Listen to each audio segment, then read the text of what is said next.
VidaForce, Nano-Copper, coated mask, copper gen mask. In the early days of the current pandemic, we questioned whether or not to cover our faces. Some insisted we should.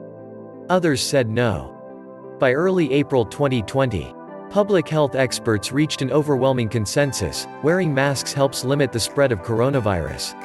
But they also agreed that you should not get too confident wearing a homemade mask. Basic face coverings do little to stop the virus from coming in. They are mostly useful for helping to keep infected people from breathing the virus out. N95 masks do a better job of intercepting incoming viruses. But once they do, the masks themselves can become infected. That is why, back in normal times, they were supposed to be used just once. Normal times are long gone. In the Covid-19 era, we need better facial defenses more than ever.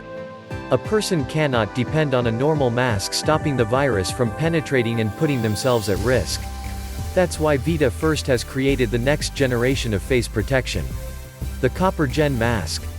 Sanitizes. Blocks. Kills SARS-CoV-2.